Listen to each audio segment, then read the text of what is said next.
That's what they say. It's in the Bible. Mostly worse. Quoting scripture now. Welcome back to another episode of Going For It. It is me, myself, and Mike Spillane hanging out this evening. Saw, dude. Man. Saw, my man. You've seen our ugly mugs. Recently, we just did our pre-free agency mock draft. That was a really good mock for about 17 hours. And then completely ruined. Was terrible. Yeah, I think it was terrible almost immediately after that. So I am very much looking forward to our next mock, which will be coming out next month. We'll probably do another one of these in between just so that we have more of the boys with us. If you are a lady and you're watching this and you're like, I want to talk football, fucking come hang out, man. It doesn't just have to be the boys. It can also be the girls. But we're all boys, and we identify as boys, so we're boys. And the boys should say stuff. I just want everyone to know that everyone. But anyway, we are here to break down some of the biggest moves. Sorry, I tangented. We are here to break down some of the biggest moves of free agency thus far. And we are going to lead it off with Russell Wilson, my beloved Russell Wilson, to the Pittsburgh Steelers. This actually, I think, was verified by all parties involved before free agency even opened officially. And I wanted to start with this tonight to bring a smile to Mike Thomas's face, but he's doing physical manual labor. So he could not be here tonight. And you, Mike, subbing in for Mike Thomas, what do you think about this move, Russell Wilson to the Steelers? I mean, as you know, as me, Mike Thomas, big Steelers fan. No, I'm not gonna biggest Steelers. I'm not gonna pretend to be him. I fucking love this move. Because of the fact that this is so low risk, high reward. It's not even funny. If they still think that there is a belief that Kenny Pickett can be a guy for them, they do still have Kenny Pickett there. But you're getting Russell Wilson, who arguably is out in Denver on a technicality. Like, he was having a pretty great season statistically, and they decided to go ahead and bench him so that they didn't have to pay him guaranteed money, not because of the fact that he was playing poorly. He had them on the cusp of making the playoffs, and then they benched him, and they didn't. Like, Jarrett Stidham's not a good quarterback? He did not win the job? That was still like the most confusing part of the NFL season last year, I feel like because it had to be infuriating as a Broncos fan. But clearly Denver wanted to go a different direction. They wanted to change things up. And you got to sign Russell Wilson, Pro Bowl, Super Bowl winning quarterback, Russell Wilson, for $1.2 million per year. This is as big of a win-win situation as it could be for the Steelers. There is, again, that what he was going to be due for. He's still getting paid like $40 million by the Broncos this year. So you're paying $1 million to have him. That is the lowest risk, highest reward possible. Got to feel good about it. Yeah, and Russ still gets a bag. He's on their cap for $52 million this year. He's on their cap next year for $32 million. So if he balls out here in Pittsburgh has the heir apparent for a little bit. All he has to do is game manage. He has to be the best version of Alex Smith for this team, and they can go deep. The AFC is a terrifying division, as we will go over. Yeah, there's been a lot of moves made in that conference that are horribly terrifying, including Joe Mixon to the Texans. But that division they're in is winnable. It's a winnable division. I believe Cleveland is going to implode, as they always do, with their Deshaun Watson nonsense. He's not the guy he was pre all this bad stuff coming out. And you got to beat Joe Burrow and the Bengals, and your defense is significantly better than theirs. They're losing multiple offensive weapons. I just don't see, if the Steelers can stay healthy, if they can keep their defense going, if they can keep Russ upright, I don't know how they lose this division, to be honest. I'm saying division, because I think that Russ is a better quarterback than Lamar. I understand that. I disagree with you on that. I still think that this is the Ravens division to lose. That team is still too good, top to bottom, and they made a big free agency addition in the department that they really desperately needed it the most, by bringing in Derrick Henry at running back. So which I love that move. That's going to make that team disgusting. So no, I still think this is the Ravens division to win. But I do think that this is something that is going to be very good for them. Only other question that we're going to have for them is going to be, who their receiving core. Obviously, George Pickens still there, but they did trade Deontay Johnson to Carolina.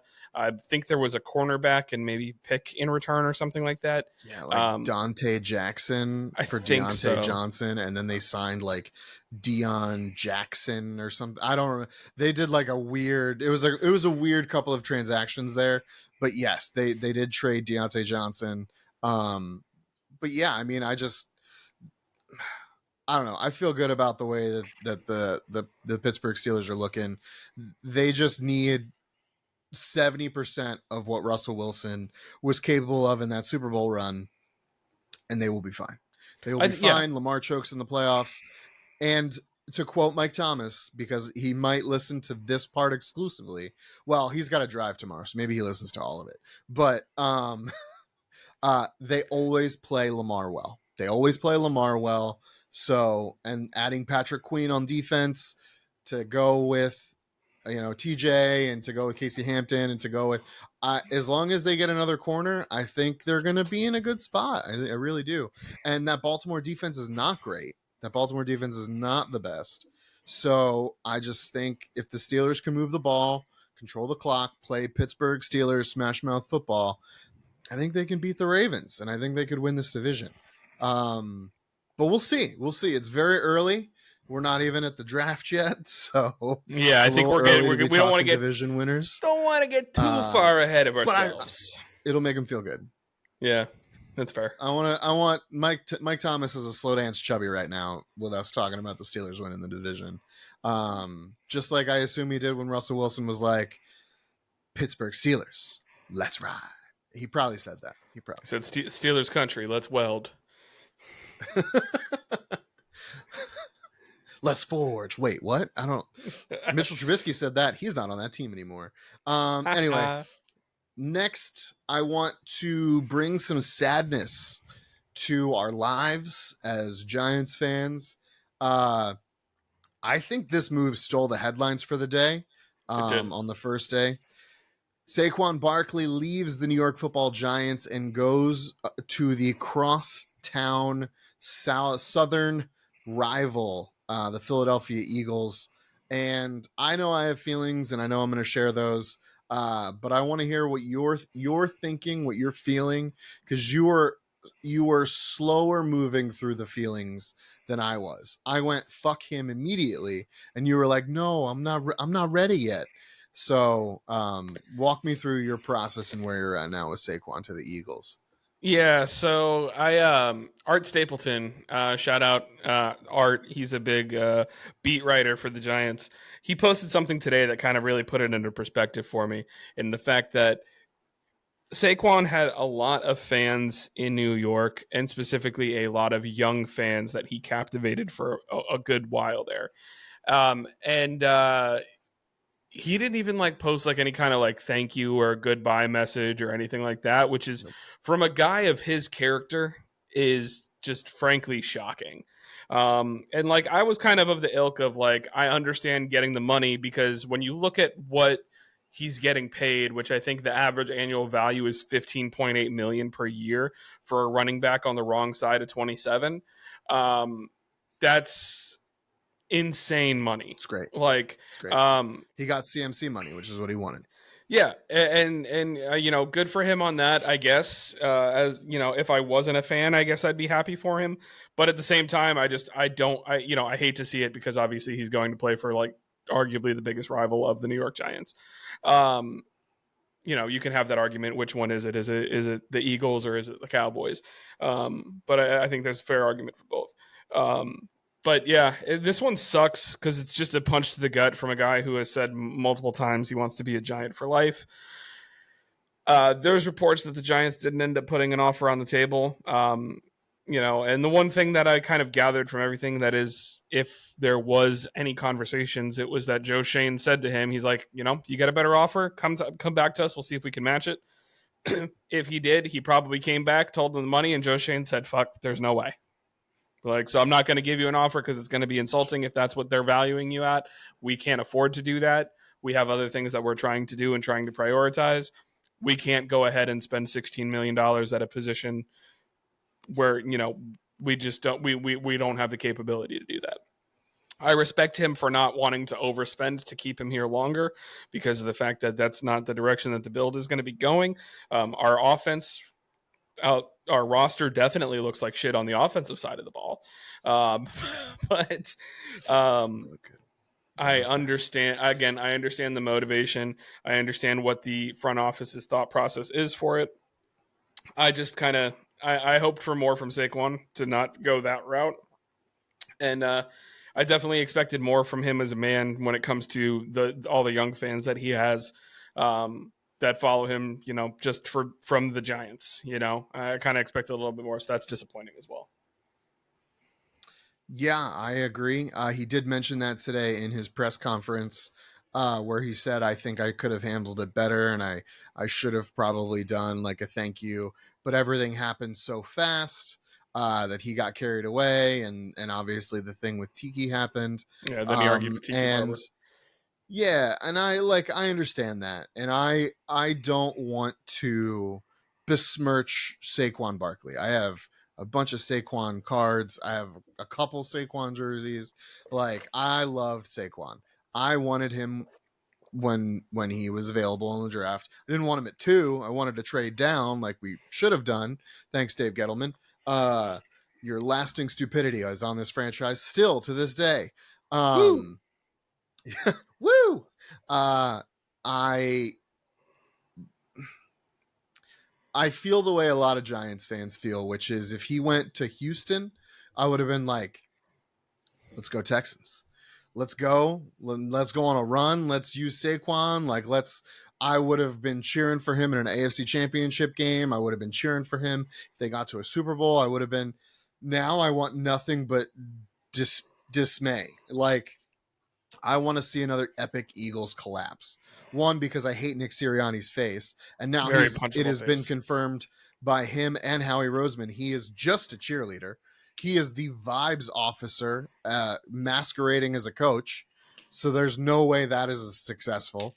And this is the thing that a lot of people, I think, are missing in this move is that, yes, Kellen Moore's coming in, and he ran a very good offense in LA with the Chargers when Herbert was healthy. He's not had a quarterback like Jalen under center. Dak does not move like Jalen does. Herbert definitely doesn't move like Jalen does. And I would argue that Dak and Herbert both have better arms than Jalen does. And Jalen's coming off of a bad year. Everyone is, and I love the optimism Philly's feeling right now. They are getting guys hand over fist. They are selling them the pyramid scheme of like, let's go to the Super Bowl. Let's do it. Blah, blah, blah. Great. I love it. You lost Jason Kelsey. You lost Fletcher Cox. Those are 2 big voices in that locker room. You have added Saquon, and his cap hit is only $3.9 million this year. That's amazing. Next year, it's up to almost $14 million. Like, these cap hits are staggered out in a way that is very intelligent for now. In a couple of years, it's not going to be so good. And like, they're switching again. They're switching coordinators, both defensive and offensive coordinators. They're bringing in Vic Fangio, who's got a bend but not break defense, which doesn't typically work the best in the playoffs. And I don't know. I am not as high on this move for the Eagles as I think a lot of Eagles fans are, because that defense, you added CJGJ and that's great.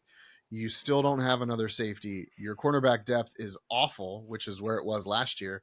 You added Devin White to the linebacker core, but there's not a lot of other help out there. Like, it feels like this team is focusing on the wrong side of the ball to me. But I wish Saquon nothing but health and losses. That's all. That's all I want him to have, is a healthy body and a losing record. Yeah, I definitely wish him health because he has had injury history, and I wish for 2 very specific losses every season. I'll leave it at that and keep it as PG and polite as I can with that. I want to move on now and talk. Let's speak in the world of hypotheticals real quick here, Mike. Sure.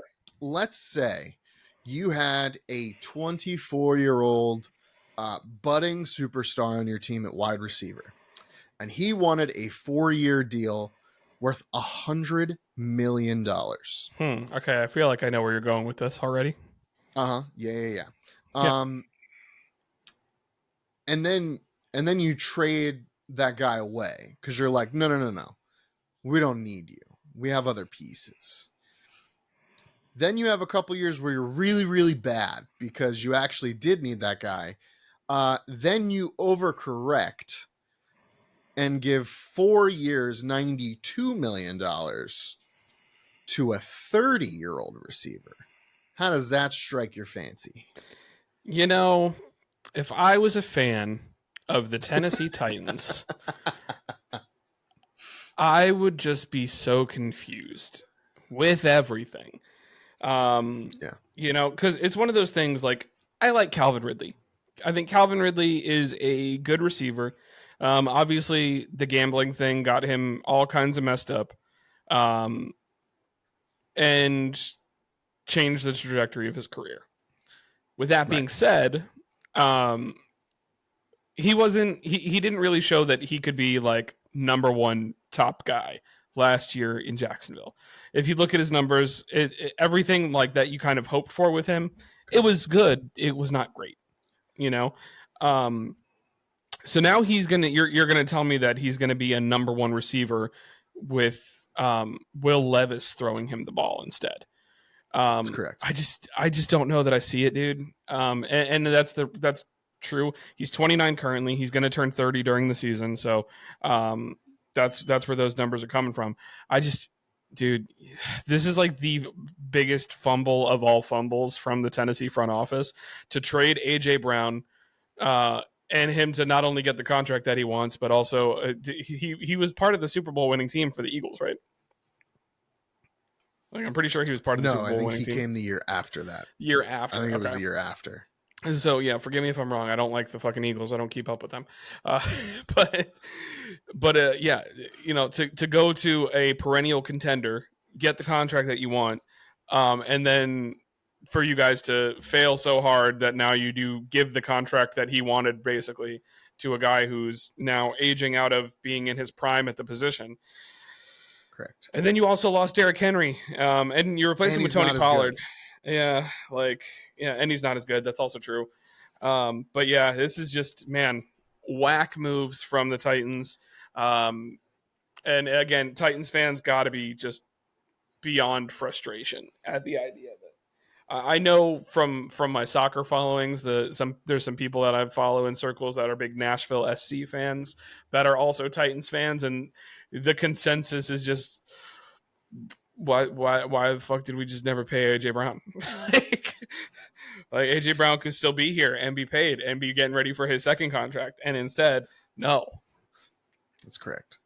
But gambling is also about to be is legal in Tennessee, I'm pretty sure. So good luck. All good, Calvin. All good. Yeah, it's a confusing move for me. It's a move that like makes me feel like the Titans think they're closer to contending than everyone else thinks they are. Ooh. And they just got rid of their head coach. And like he was a good head coach and you like got rid of him and now you're bringing in pieces. I don't understand it. It doesn't make any sense to me. No, you make a good point with that comment of the fact that they must think that they're closer to contending than they actually are. I think I agree with you on that because they are nowhere close to contending. So I don't know what the fuck they're smoking, but I'll take some of it over here. Like, hey, what you got over there? Yeah, like what the fuck you putting in that pipe, brother? Fucking back the bowl over here, dude. Speaking of contenders, a true blue real contender, I think, coming out of the AFC. We've already touched gently on them, but we deserve a full-on breakdown and jump into this. The Houston Texans getting both Joe Mixon via trade and Danielle Hunter, adding Danielle Hunter to that defense outside of Will Anderson. We did mock them one of our edge rushers in our mock draft, so them going out and getting Danielle Hunter kind of fits with what we were saying. Joe Mixon getting in there gives them a legitimate power back situation with Devin Singletary going to the Giants and Dameon Pierce just being, I guess, a guy. They gave him the opportunity to win the job last year and he didn't do it. So they were like, cool, we're going to go get Joe. And they did. Talk to me about how you're thinking and feeling about the Texans. So, possible hot take alert, but I really don't think so. Texans are like a low key, a great dark horse threat for the Super Bowl next year. Definitely are.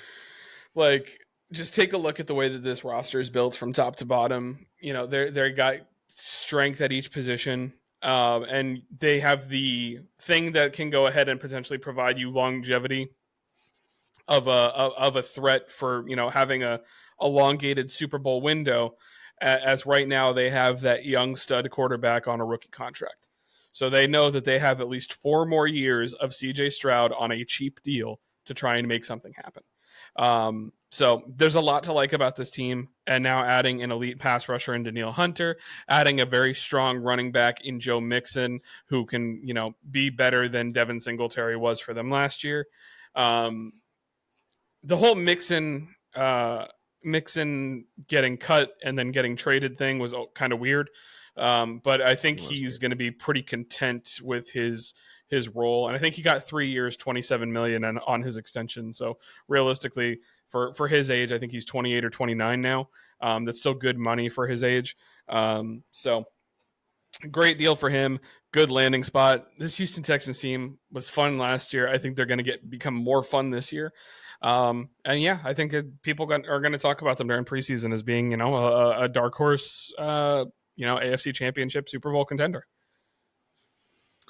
I'm excited. I'm excited to see what they do. They're bringing back most of that wide receiver core. Noah Brown re-signed.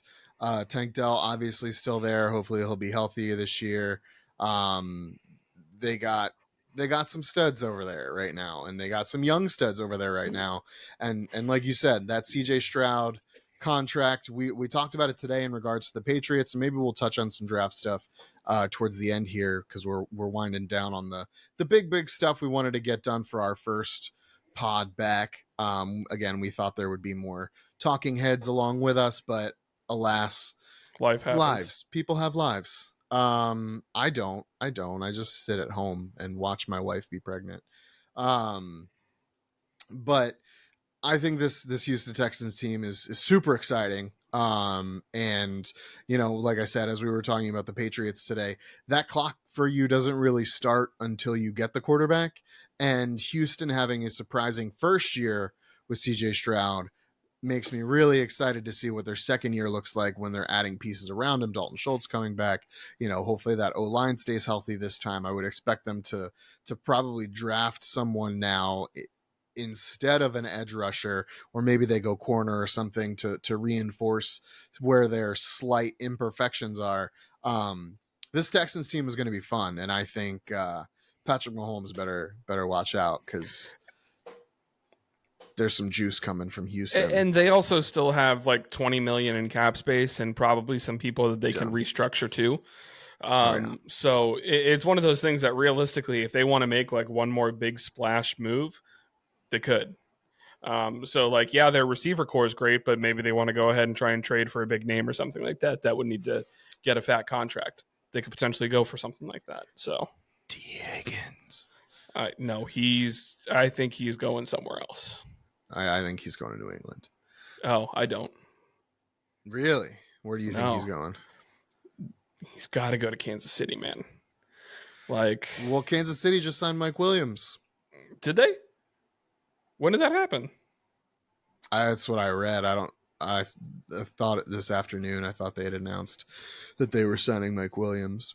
Hold on. Maybe I got. It's very possible. You could I have was gotten like got. in the middle of a work thing and I was like, wait, what? I need to look at this. And then I got like a phone call and had to do stuff and forgot about it until literally this moment. I just see that he has been Curious if released. I got. You got got. Yeah, so maybe I got. Yeah. I mean, Mike Williams wouldn't be a bad quote. pickup for them, but he's injury prone. I'd rather, He's if I was them, I'd go ahead and trade for T. Higgins, who's got a lot more longevity, health, and stuff on his side. I just don't know if they have all the capital to trade for T. Higgins. Like, I don't know if they're going to be able to give up what the Bengals want. I don't know what the Bengals asking price would be. I'm assuming probably like a second for him, considering they do have him on the franchise tag, meaning that he's, looking at a $22 million contract for this year. So much money. He wants out, which is something that's going to help drive the price down a little bit. But I know that Kansas City just cleared $21 million in cap space by restructuring Mahomes' contract. Like, there's ways that they can manipulate things to make it work. So get that man a number one receiver for fuck's sake. God damn. They would be so gross. Speaking of number one receivers, I don't know that Kirk Cousins has one in Atlanta because that's where he is now, but he's definitely got a lot of fucking weapons. Drake London, Bijan, Kyle Pitts. And the funniest thing to take from that whole press conference about him going to Atlanta and like asking Kyle Pitts for 8 and being like, I'm not going to take it from you. Like, if you're going to give me 8, like, I'm going to make a donation to the charity of your choice, whatever. And Kyle Pitts just went, I just want targets, man. And like Kirk followed that up with, yeah, he just said that like joking. And I was like, Kyle Pitts wasn't fucking joking about that. He was like, I want the goddamn ball. I've been in the NFL for 4 years, never gotten the fucking ball. So I thought that was very Kirk Cousinsian. But him going to Atlanta makes them easily the best team in that division as far as I'm concerned. Yeah, I mean, they have a pretty strong, or not a pretty strong, they have good pieces on their defense. And you have a two-headed rushing attack of Tyler Algier with Bijan Robinson. You got Drake London. You have Kyle Pitts. I believe they added Darnell Mooney, who was really, really solid for the Bears last year. This team, and they also just traded Desmond Ridder for Rondale Moore. They did, which a weird player for player trade. But Rondale Moore, another solid receiver. So I don't know, dude. This Falcons team could be a lot of fun.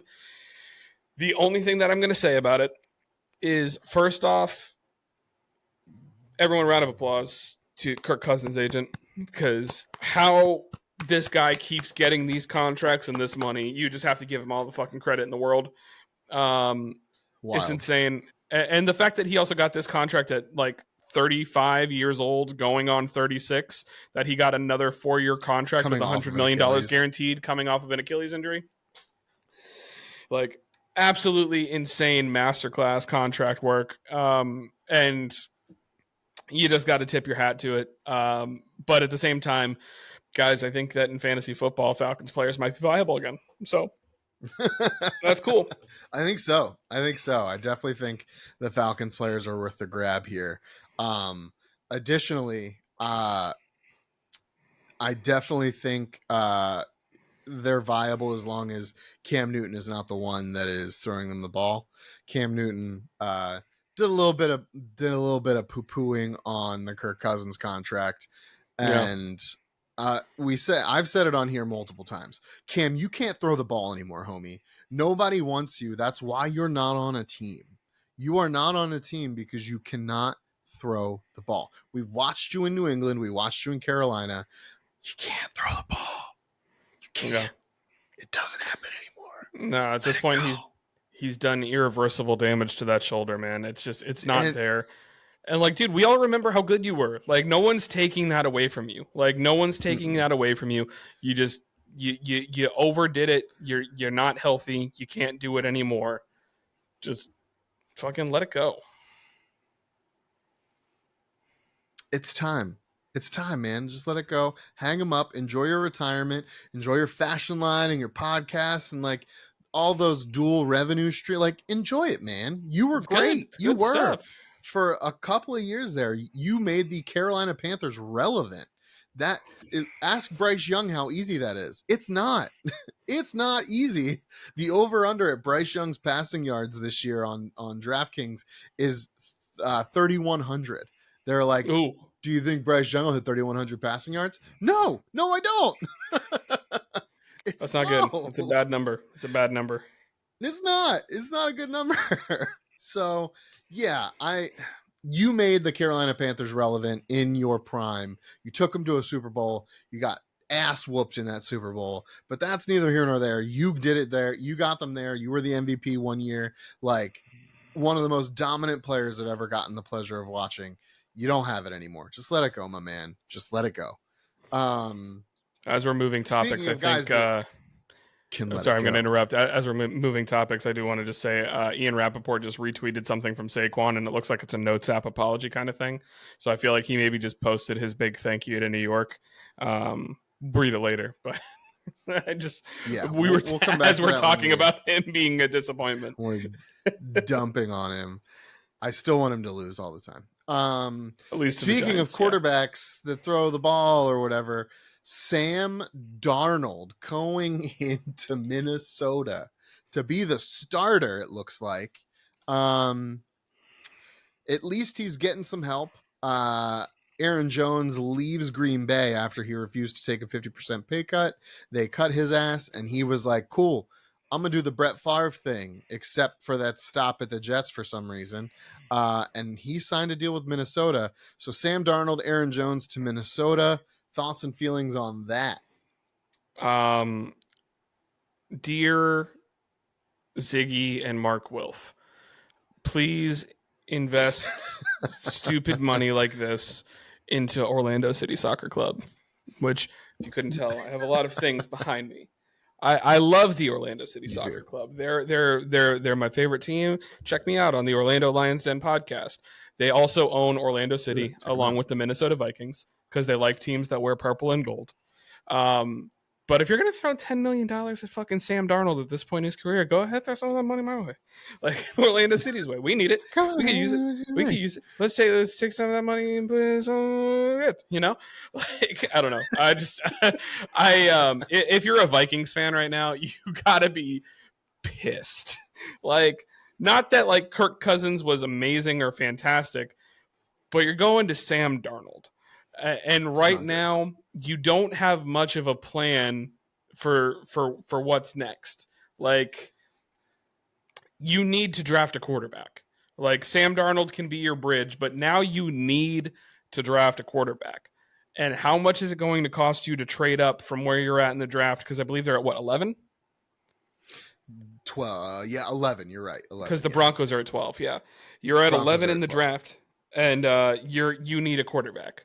Like, there's a chance that JJ McCarthy will be there at 11, but like the Broncos currently need a quarterback.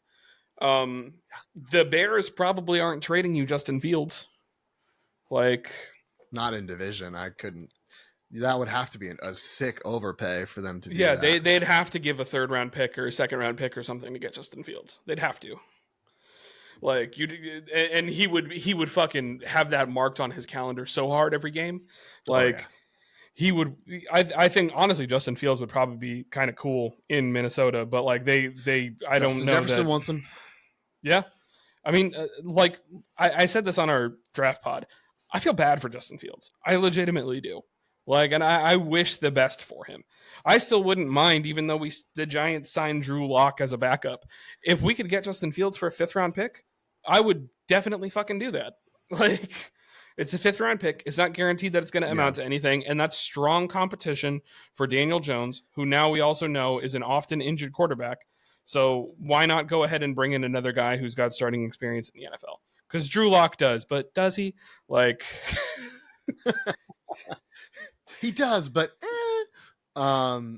yeah, I think it's not next year. I think it's the year after they're projected to have like $158 million in cap space or something like that.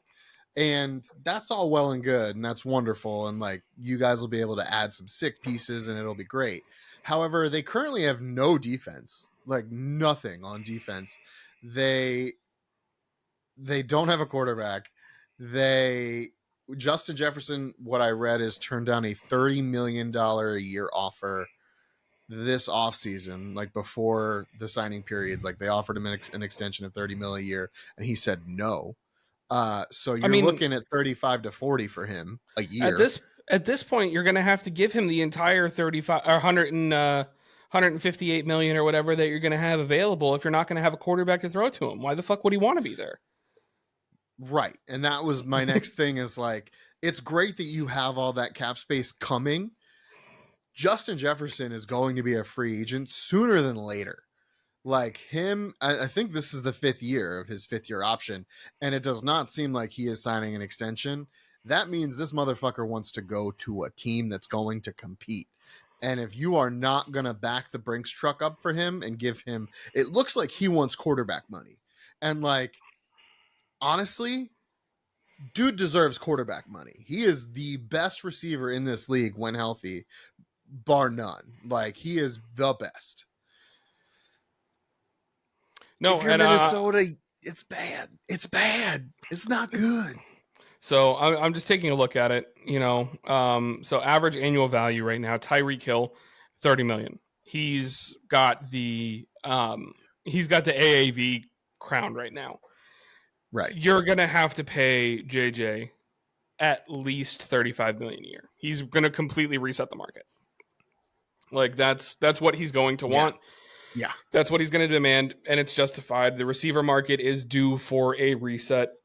It makes sense. Okay. With that being said, all right. With that being said, I'm curious if he's not going to go ahead and put himself into the conversation of a team that's going, or someone that's going to be traded. I don't know that they're necessarily there yet. I'm going to go ahead and take a look at his contract currently to see what we're actually dealing with. Because he's still only 25 years old. Good God. Yeah. This is you got to pay him, Kai. Come on over the cap. I believe in you. You can load it. Do it. It doesn't want to. It doesn't want to at all. Come on, girl. But there it is. Okay, so yeah, this is the last year of his deal. So he is a free agent, unrestricted free agent next year. So at this point, yeah, they can franchise tag him, of course, but franchise tag is going to be probably $24 million. And they probably will franchise tag him if they can't agree to a deal. So that's 100% likely. But he's going to demand a massive sum of money. And if the Vikings don't agree to it, like, you're either going to get an absolute haul for him if you trade him, especially if you trade him now while his contract's still cheap. You could probably get, if you traded him now, you could probably get 2 first-round picks for him. First-round pick this year, first-round pick next year. I wouldn't. I don't. On a player, I would say, like, a young, controllable asset, because he is, like I said, he is the best receiver in the league right now. He is the best. He's the best wide receiver in the league right now.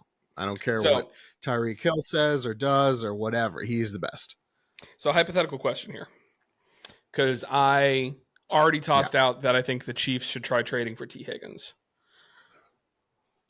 Yeah. What do you think it would take for the Chiefs to try and get Justin Jefferson in a trade? And would anyone be able to stop the duo of Justin Jefferson and Pat Mahomes? No. The answer to that second question is no. You can only hope to contain them.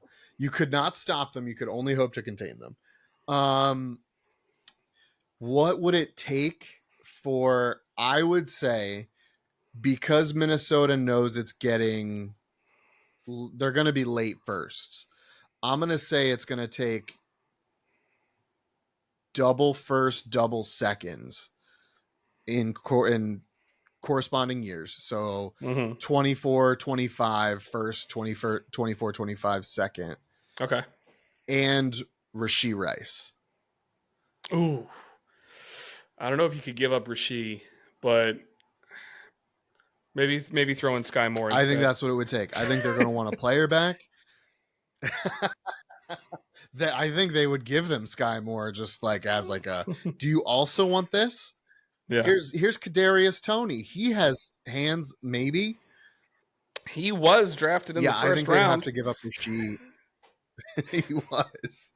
Thanks, Dave. Love you, Dave. I really don't. I hate you so much. You've made my life bad. Worst football season. Worst fucking draft in Giants history. Just it's so bad. It's comically bad. He was literally sitting on his hands being like, I can't believe I'm getting Devontae Smith. I'm so excited. And then the fucking Eagles trade in front of him to get Devontae Smith. And instead of drafting Micah Parsons, who would have helped the team, he went ahead and traded back to draft Kadarius Toney and left Micah Parsons to get drafted by the Dallas fucking Cowboys. Could anything that bad ever happen to your franchise? No, it couldn't. Fuck you, Dave Gettleman. Do you feel that's your clip better? That's your clip for TikTok right there. It's a good clip. It's accurate.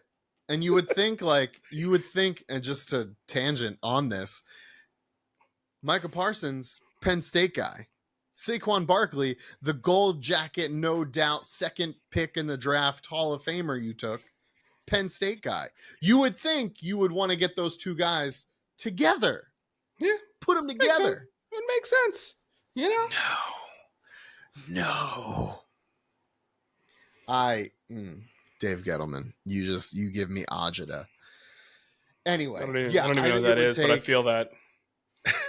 I think it would take those 4 picks because he is the best at the position. Maybe it wouldn't take all 4. Maybe it'd be like 1 year of a first and a second, like a first and a third, and then the first the following year. But I think Rashee Rice has to be a part of the package because they want a controllable wide receiver asset. And every other, let's be honest, every other wide receiver on the Chiefs is garbage. Hot garbage. Yeah. It's not no great. Value. No. So no, I think that's what it would take. The only benefit the Chiefs have is that they're not in the division. Or in the conference. Like Minnesota's like, we'll see Justin Jefferson once every 4 years. What do we care? Unless we're in the Super Bowl. And then it's like, we're in the Super Bowl. We're already feeling pretty good. We're in the Super Bowl. So right. So you don't have a quarterback right now. Like, I think, truthfully, putting my GM hat on, and like, I know Minnesota fans are going to hate to hear this. Trading Justin Jefferson right now makes sense. Get the haul. Rebuild your team on the fly because you currently have nothing. You are a middling team in a bad division that is about to get worse because you have Aaron Jones, who's going to will you to what? 3 wins. Sam Darnold can do some stuff, maybe sometimes. No, he can't. So you're looking at another mediocre mid picking from 11 to 17 season, and like that's not going to get you the players or the position of need that you require in order to get competitive in this division. It's not. Yeah, especially losing your quarterback at this point. I think that you're just in the point where it makes the most sense for you to just go ahead and hard reset the team. Like, yeah, and it sucks to say that when you have an asset like Justin Jefferson there, but how long is it going to take you to figure out the quarterback position? You know, I mean, if you look at the Giants, it could take you a decade. Yeah. Like, again, David fucking Gettleman, I love you so much. Again, here we are drafting Daniel Jones at 6 when you could have easily had him at either 17 or 31, where you also picked or 32, where you also picked in the first round in that draft. DeAndre Baker. Yeah, with another guy who's not in the league anymore. Thank God Dexter Lawrence worked out because, good God, that would also be up there for one of the worst drafts in league history. But again, if you look back at the Kadarius Toney draft, that is hands down the worst draft the Giants have ever had. Like, that might be one of the worst drafts anyone's ever had. There's literally not the only player from that draft that's still on the team is Azeez Ojulari. And no, everyone that's else, not true. I don't even think they're. That's Who not else do true. we have on the? Aaron Robinson is still on the team. He just has not played a game in like 2 years. He's a ghost. He doesn't exist. Liar. As a UCF alumnus, I support him and I like him. But yeah, no, he has not been healthy since he got drafted. Like we've seen him play in like Yeah. 2 NFL games. I feel like it's crazy. Right. And like he's done. He's not coming back. He's dead basically. So he's basically 35 if you're Mike Thomas. So yeah, it's just one of the worst drafts of any. Huh? Oh no, nothing. I was gonna just kind of I was gonna segue for you rather than you hosting and doing the segueing because it's something you didn't put on the outline for tonight. Oh, okay. So I was just gonna say, great. speaking of I'm gonna UCF, that was. There's a delay between us right now. I feel like. Yeah, you're good. There's a delay. So, anyways, so what I was gonna say is, speaking of UCF alumni, Gabe Davis, 3 years, I think 39 million to go play in Jacksonville. What are your thoughts on him getting a chance to potentially be maybe even a number one receiver down there for them? Obviously, we never saw him with number one potential in Buffalo because Stephon Diggs was there, but he had his flashes and his moments where he could take over a game and do really good stuff. What do you think of the move with Trevor Lawrence throwing to him now? I like the move for him personally. I like that he's going back to Florida. I think he's going to have a built-in fan base and like be given every opportunity to succeed. I just don't think he's a number one. I think he's a decent number two. Yeah, I think and like he could be a number one. Maybe he gets there, but I just think they have such a fun receiving core down there. I mean, obviously you have Etienne in the backfield, you have Evan Ingram at tight end, and then you got was it Christian Kirk along with Gabe Davis. So I think that they could be a lot of fun. But Zay Jones. Zay Jones, yeah, they just need to get out of their own way. That's really what it is. Like it was a lot of mistakes that kind of cost them games last year. Like yeah, they were still a good enough team to get in the playoffs and stuff, but they could be so much better if they don't step on their toes. And again, the AFC South ended up being much more competitive than any of us ever fucking thought it was going to be. Because all of us were like, this is the ass division.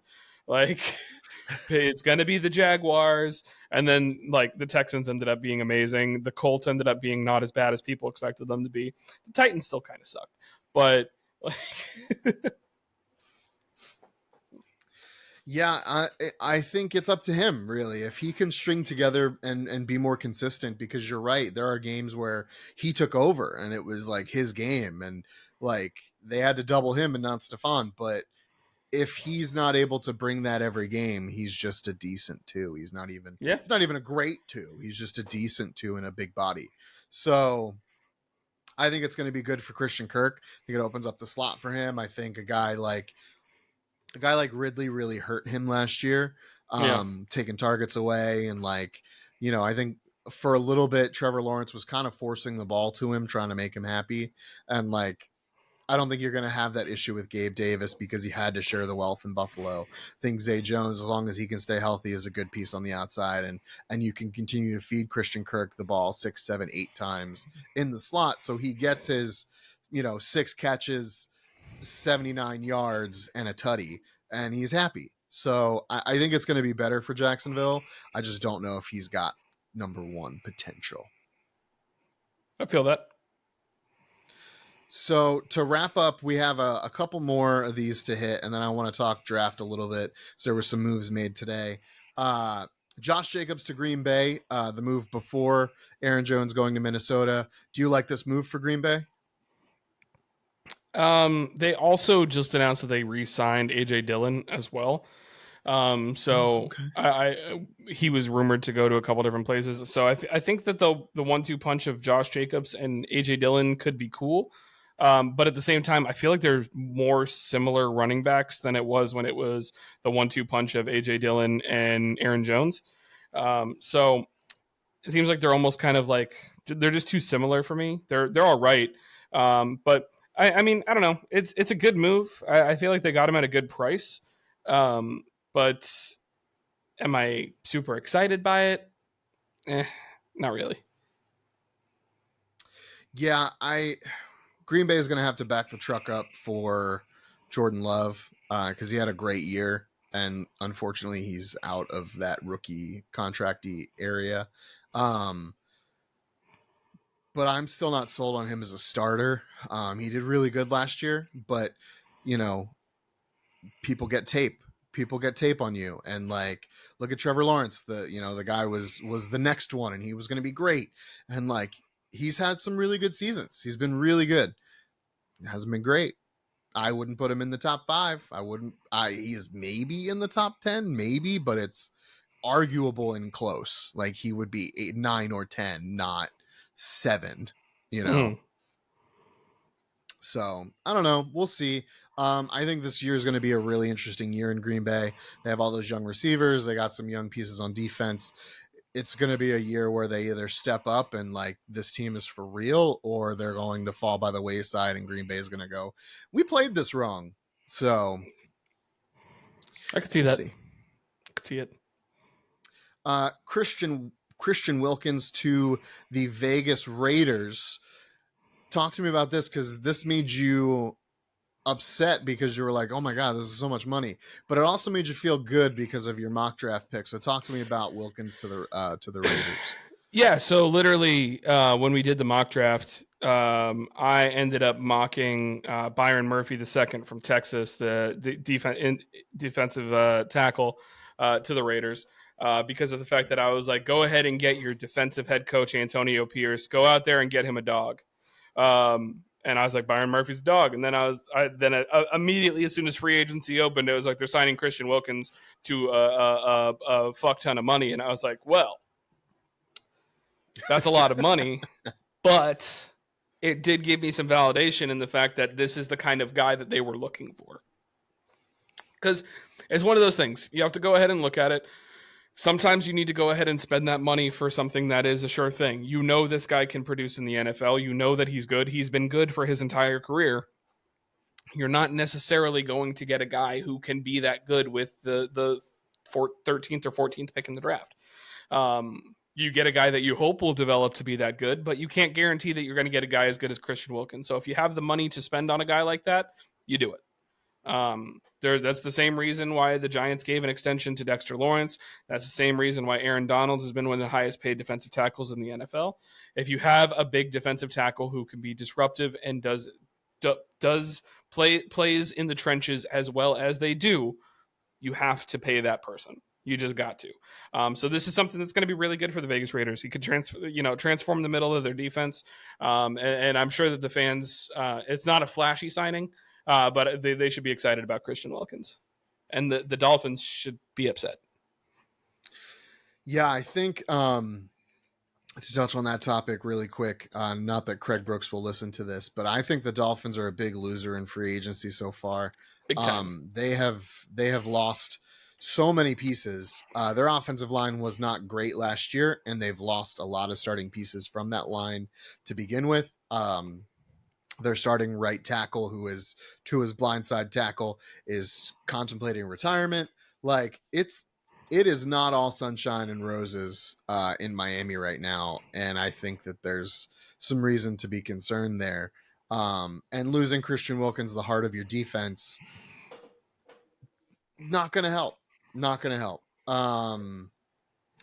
Want to touch on Derrick Henry to the Baltimore Ravens, making maybe the most fearsome backfield in the AFC North, I think is that division. I'm pretty sure it's the AFC North.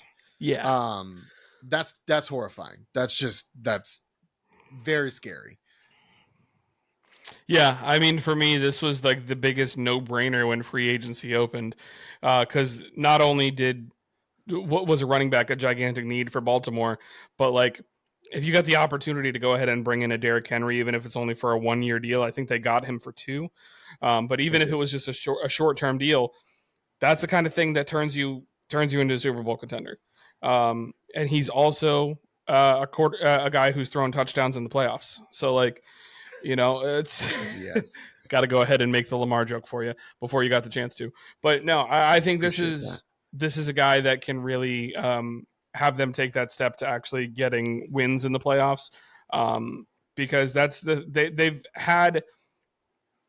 always had the running back by committee attitude, Now you got a dog. Like, you got a guy who can go out there and run for 150 yards a game. And then you also have your quarterback. And then, I'm pretty sure J.K. Dobbins is still going to be under contract as well. So he's a free agent. Oh, he is a free agent? Okay, never mind. My apologies. I was wrong on that. Obviously coming off of a bad injury, so we don't know what's going to happen as far as that's concerned. Maybe the Giants should try and bring him out on a cheap prove-it deal. Anyways, we need running back depth. We got Devin Singletary and Eric Gray. That's it. So, but most people haven't heard of that second guy. Yeah, exactly. Go ahead. Oh, no, go ahead.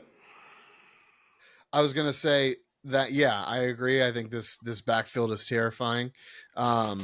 It's dangerous, and we'll see everything that Baltimore has to offer. But I did want to end our free agency, first week of free agency topic on a positive. We kind of led off with Saquon going to the Eagles, and I just wanted to get your thoughts and feelings on Brian Burns being traded, a sign and trade to the New York Giants, and if you think that what's being done by the front office in New York still makes them a winner, even though they lost two major pieces in Xavier McKinney, who went to Green Bay, and Saquon, who is now a Philadelphia Eagle. So the way that a lot of people were looking at this is the Giants realistically could have looked at Saquon and given him the franchise tag, which would have been around $13 million. And then they could have looked at Xavier McKinney and given him the $17 million that Green Bay gave him, and that was, $30 million. Instead, they went ahead and rather than using it for positions that are not always valued at that high of a price point, they went ahead and used that at a premium position and got Brian Burns. Now, you can also go ahead and look at the price that they paid for this trade, which is basically a second and a fifth, which is exactly what we got for trading Leonard Williams away. So there was a second and a fifth round next year, and then a fifth round pick swap this year. Got us Brian Burns. Now, did we give Brian Burns a very fat contract? Absolutely.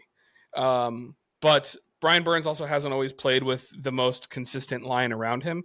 And now knowing that he's got a good to potentially great prospect, young player in Kayvon Thibodeau, who is still only 23 years of age, as the opposite defensive end, and then Dexter Lawrence in the middle, there's a chance that this is one of the scariest defensive lines in the NFL this year, at least from a pure athleticism point. Because Dexter Lawrence, for his size, he's got incredible strength and great speed.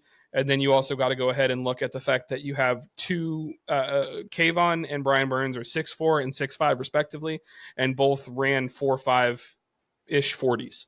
Like, that's, they're 6'4", 6'5", and like 259 and 250 pounds each.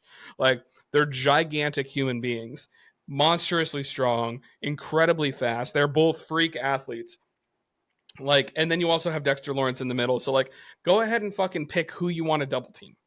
Like, pick someone to double team, and then what's going to end up happening. So, is it a lot of money? Yes. Do I like what they did? Yes. I think it was better to go ahead and spend the money on the premium positions to lock them in long term rather than going ahead and overpaying for positions that are could be filled cheaper. And if you just look at the running back market this year, like, yes, Saquon got paid, but looking at the rest of the stuff, like Tony Pollard got an $8 million a year deal. Like, stuff like that. Tony Pollard was, for a while, was like, all right, he's the next best thing. He's going to be the Zeke replacement. He had one good season, one mediocre season, and now he's $8 million a year. So we ended up getting Singletary, who had very similar numbers, honestly, to Saquon as far as like average per carry last year, and we got him for a third of what the Eagles are paying Saquon on average annual value. So I love it. I don't have much to say to weigh in. I read something that somebody said on Twitter today, just kind of like armchair GMing like we tend to do, and they just said, this Brian Burns pick to me, along with the signings of John Runyon and is it Jake Illuminor or I Illuminor, yeah, can't. the Yeah, I don't tackle, remember his swing first tackle, name. realistically from the Raiders. Yeah, I think he's going to start at right tackle, but we'll see what happens. We'll see what happens. Yeah. But the Giants are reinvesting in the offensive line and the defensive line, and that is the bedrock of this franchise. This franchise has always come and go based on the offensive line and the defensive line. There are 2 Super Bowls that were won in our lifetime because of the defensive line. Them getting back to doing this is them getting back to their identity as a franchise, and that makes me really excited. So that just made me feel even better. I did go out literally the day that Brian Burns signed that contract, and I bought a bunch of Brian Burns cards because that's the kind of guy I am. And I'm excited by the move. Again, I don't think the Giants are going to compete this year. I think to kind of segue into the draft a little bit, I think they need to give up what they need to give up to get a quarterback, one of those top 3 guys, and start their rebuild, get the clock going. But I also wouldn't hate Malik Neighbors or Rome Odunze. But I think they need to get that quarterback because I don't think with this defense and with this defensive line, they're going to be as bad next year as they were this year. I think they're going to win a lot of 17-10 games, and that's not going to be the most exciting, but it could be better if you get your quarterback. If you get your guy of the future, then you can worry about putting pieces around him next year with your first round pick, second round pick, whoever you're moving, to get some draft capital at the deadline. No, I'm with you on that. And that's one of the things that I was kind of saying earlier is, would you rather go ahead and get rid of a draft pick for something that's more of a sure thing? And that's what they did here. Giving up a second round pick for a guy who has Pro Bowl caliber, who has had Pro Bowl caliber seasons. And if you look at him, he's consistent. He's between like 9 to 12 sacks per season. He's not a game breaker all the time, but again, he's also been on an island and getting double teamed a lot. So like his athleticism alone can get him 9 to 12 sacks no matter what. And now you're going to have a defensive front that is going to be so overloaded with talent that there should be a big expectation of production from Thibodeau, from Burns, from Dex, like to where this team should be very, very, very good, at least in the trenches on the defensive side of the ball. So I'm with you. I'm with you in the fact that I think that there's only 2 options with 6, and it's either trading up for a QB or drafting the best wide receiver available, whether it be Malik Neighbors or Rome Odunze. And that's the best wide receiver available that they think from their grades. So for me, I think that Malik Neighbors is likely going to be the best wide receiver available, but I do think that Rome Odunze is going to fit the Giants better. But that's a conversation for a different point. But yeah, it's going to be interesting to see what happens with them, because you're right. They might need to go ahead and, bet the farm, trade up to go ahead and get, a Drake May if that's who their guy is. So it's going to be really curious. It's a big year for Joe Schoen. He's done a lot of good things with free agency. Now we got to see what happens next. Yeah, and so I think we can all but guarantee the top 2 picks are going to be quarterbacks. It does seem like Chicago, come hell or high water, is going to draft Caleb Williams, even though he apparently liked a tweet the other day that said that the Bears should keep Justin Fields and pass on Caleb Williams. It seems like they're gonna draft him anyway, which kind of seems like bad GM play, but whatever. And the Washington Commanders moved Sam Howell today to the Seattle Seahawks in a pick swap. So it really does seem like they're going to go quarterback as well. The odds went up this week on Jaden Daniels being the second quarterback off the board. And I just kind of wanted to get your feelings, thoughts, insight on that, and then what you think the Patriots are going to do at 3. Yeah. So I don't know. For me, it makes sense for those 2 teams to be going for quarterback. While, like I said, I do think that I feel bad for Justin Fields overall. They just need to restart, and I think moving on is going to be best for all parties. Even though there is a lot of Chicago Bears fans out there that really want to see Fields stick around, I love their enthusiasm for that, but I could tell you right now, the front office doesn't care what you want. If they decide that they're moving on, they're not. You can go ahead and have a change.org petition ready. They're not going to read it, brother. Like, they just don't care. They're going to do what they want to do, and if they think Caleb Williams is going to be the guy to take you guys to being a winning franchise again, they're going to take Caleb Williams and hope that he's going to make that change. I do like Jaden Daniels' ceiling a ton, and I think that he's very good. I see why he's jumping up and potentially the favorite for the Commanders at 2. And as far as what do the Patriots do? I mean, they traded Mac Jones to Jacksonville, so he's gone. And then they're left with Bailey Zappi, and then they signed Jacoby Brissett. Now, Brissett can be a serviceable bridge quarterback for them. But my issue with this team is they have so many holes, and they didn't really do a whole lot in free agency to address them, that I do not think drafting a quarterback solves any issues for them right now. Could they draft a quarterback? Sure. I think that they're better off probably drafting a quarterback in the second round. Like, go ahead and get Bo Nix at 36 or whatever it is that you're picking. Grab Bo Nix there. I think that would work out well for you. But I do not see this being something that ends up being beneficial for them as a quarterback. I think there's been talk about wide receiver being a number one priority for them going into the draft, especially with them missing out on Calvin Ridley, who was a top target for them. Maybe they go for Mike Williams. Maybe they go for trade for T. Higgins. I think there was another name out there, but I'm blanking on who's still available in free agency. But there's been so many things happening so fast. Like, having notifications on for Shefty and Rappaport has been just like insane. My phone doesn't stop going off. But it's one of those things that I think realistically they should go tackle or they should go wide receiver. That's what I would do if I was in the shoes of New England. Or more importantly, potentially trade that pick for as much capital as you can get.